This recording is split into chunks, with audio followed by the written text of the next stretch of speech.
there's always something that can be done. Sometimes that something is micro. It's the smallest step in the right direction. And sometimes that thing is macro. It's massive action. It's picking up and leaving when you know the time is past due.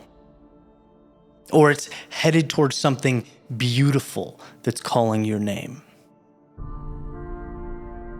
But every so often, the thing that must be done is the most challenging of all.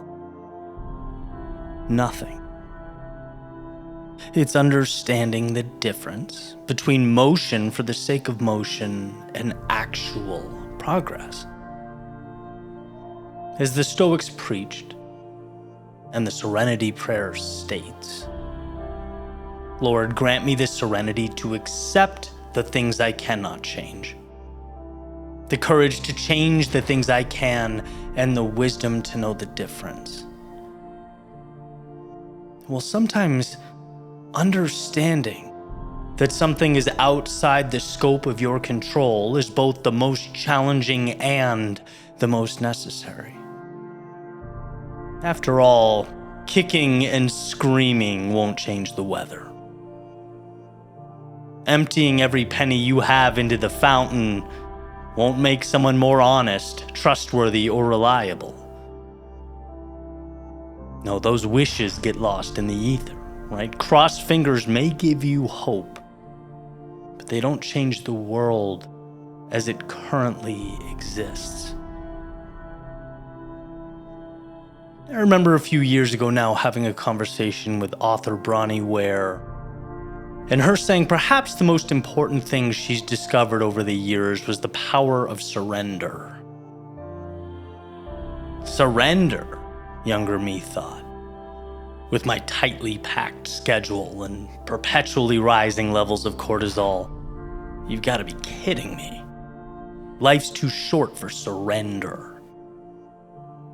Well, a few years later, I'm realizing that perhaps I was correct and incorrect. Correct that life is too short to go all in on the wrong thing. Incorrect that the wrong things were a peaceful mind and an ability to accept certain reality is beyond us.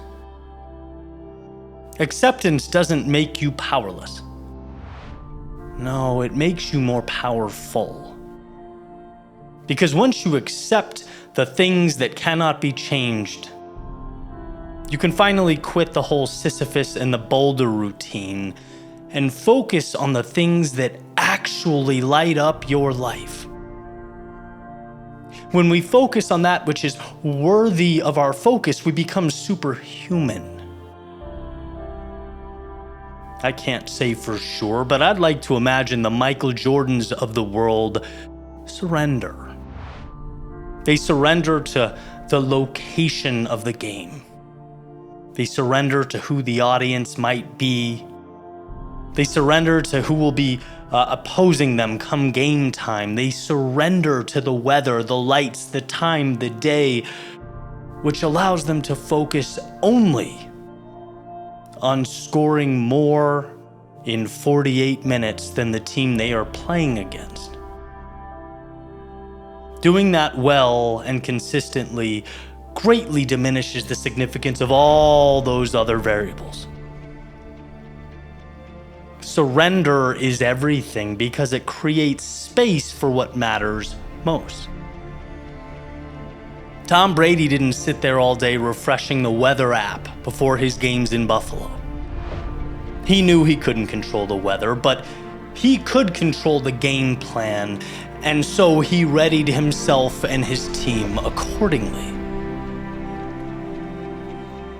I say this as someone who often feels inclined to refresh that metaphorical weather app in my own life, as though paying attention to mundane things outside of my control will alter my fortune or the outcome. Look, there's so much we can control. We are so powerful.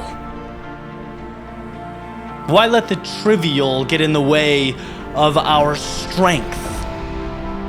Why invite adversaries into our precious headspace when they do not belong?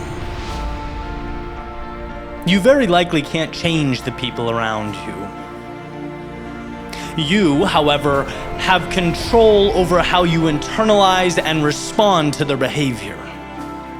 You can't change your DNA or your biological makeup, but you can very much control how you'll get the most with what you have.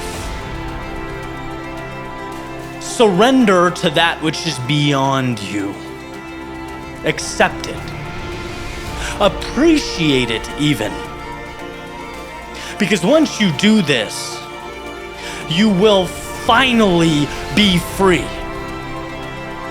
Free to grow the things that are yours, the things within your control, of which there are many.